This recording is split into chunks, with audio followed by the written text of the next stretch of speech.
Yeah, I'm definitely looking forward to it. You know, it's always a race that a lot can happen, and it will be very important to get up to speed quickly and deliver when it matters. You know, keeping the car at one piece is key around here. You've tended to run really well here. What do you think makes you so strong around it? I think it's a place where you gotta develop a good amount of confidence throughout the weekend, and yeah, that will be the main factor in it. It's been a kind of a up and down season for you so far. How are you feeling heading here to Baku? Yeah, I mean, it was a little bit up and down, I would say, through the season. But for me, compared to last year's, I feel more consistent. I felt more consistent race, especially my side. So I'm quite happy what shape we're having right now. As a team, we had a little bit having up and down season, and especially it's not on the expectation what we want. But I think this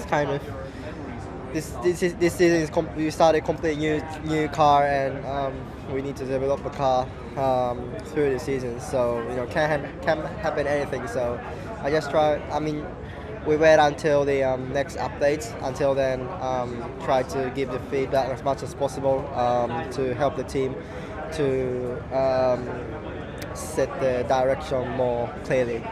Yeah. Are you getting the impression that the team are understanding how to get the most out of the package at the moment? Because it feels like that's where the struggle is. Yeah, definitely. I'm happy what I've done previous races compared to last year, and feeling more like confidence, and like at the same time I feel like maximizing car more than last year. So I'm quite happy what I've done. Hopefully we can fighting consistently top midfield. That's what we aim for. But currently it's not. We're not having consistent pace as much as we want. So yeah, just keep working like this. Try to maximize the car and aim for going to Q3 and also scoring points. That's the main target for my side at the moment. And then we'll see after that. Alex, have you got a good feeling about what went wrong in Monaco and heading here to Baku? Yeah, I mean it was okay. It wasn't too bad. Struggling a little bit with getting the car in the right window, in the wets and the dry. But we're actually pretty quick. For us, we were competitive. So there's positives from Monaco. We'll come into this weekend with I wouldn't say a similar circuit, but it's all low speed, which I think suits us a little bit more than the high speed circuits. And yeah, we'll wait and see. Operationally, the team seem to be working very well together. How important is that on a circuit like this where literally anything can happen?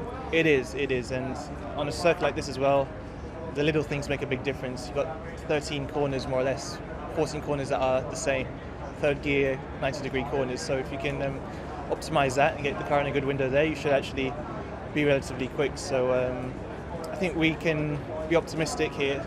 There's a lot of things that can happen with the races in general. I don't think you've had a normal podium in forever long. So that favours us, and hopefully we can capitalise and have a clean race and get into some points. I know this is a circuit that you've gone well at in the past. Is it just one you particularly enjoy driving? Yeah, some great memories of this place, and yeah, it's great to be back.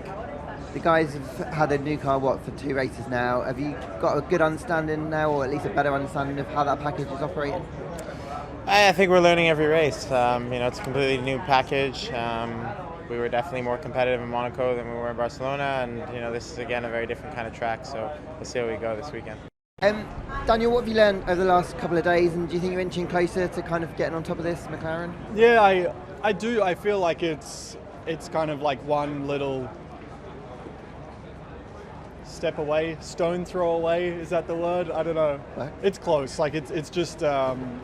I think it's one of those ones where it'll click and everything will gel, and everything's operating at such like a high frequency, if you will. And it's just, if one thing's a little bit out, then obviously it disrupts. And once you kind of just put that piece back in, then I'm just trying to talk in something other than English. But it's not. I don't feel there's not like.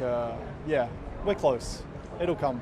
Have you chatted much to Zach and Andreas about things? They seem very supportive of the fact that you will get on top of this at some point. Yeah, no, Yeah, no, that's an Australian thing.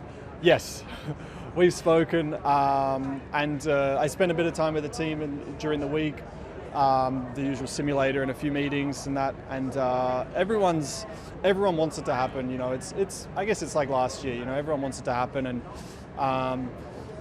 obviously, you know, like Monaco, you cross the line. I'm like whatever position, 13th or something. It's like so like for those brief moments, of course, like you drop your head and you're disappointed, but what those results do is actually just fuel me more and motivate me more, and I still know I can do it. So that's just going to make everything sweeter when we get it right, and sooner than later. How are you feeling after Monaco? When you were talking to the team, do you feel like you've got some answers to why that weekend maybe didn't go as smoothly as you would have hoped? Well, I mean, of course it cannot not always be perfect, and I think we never really had a perfect weekend until now. But I think, like I've said before in Monaco, you know, because of that red flag, your race is compromised because you cannot pass in Monaco. But overall, I think as a team we did a really good job. And then, you know, that's it. That race is done. You move on. There are so many more, you know, where you can score a lot of points. And that's what we're going to try to do. How are you feeling about coming back here? Obviously very close last year to the win. You seem to run well here. You seem to enjoy it. Yeah, I've always been going quite well. Just a bit unlucky with the results or retirements with problems, and that's a bit of a shame. But overall, the pace has always been good. So just looking forward to it. Hey Orlando, how are you feeling? Back to full fitness? Pretty much. Got a bit of a cough still, but apart from that, I'm much better. Ready to go this weekend, excited, so I look forward to it. How do you think the car will perform around here? And also, do you feel like the team's in a place now where you're not trying to fix problems more, you can focus a bit more on chasing performance? I mean, I wouldn't have said we're really ever chasing too many problems. I think the team have done a good job with the reliability side of things and so on, touch wood, and we'll continue to do that. I think it's my first weekend, and you know, since we've had the upgrades as well, that I just feel normal, and maybe I feel like I can just do a better job and focus a bit more and extract more lap time out of the car. So we'll see. It's a difficult track, especially with the wind, the long straights. Probably the most different one to what we've been to so far, with lower downforce, but then you still want good confidence in the braking zones and things like that. So we'll see this weekend where we stack up. But I think we're in a decent position, so as long as we just continue that, we continue the consistency we've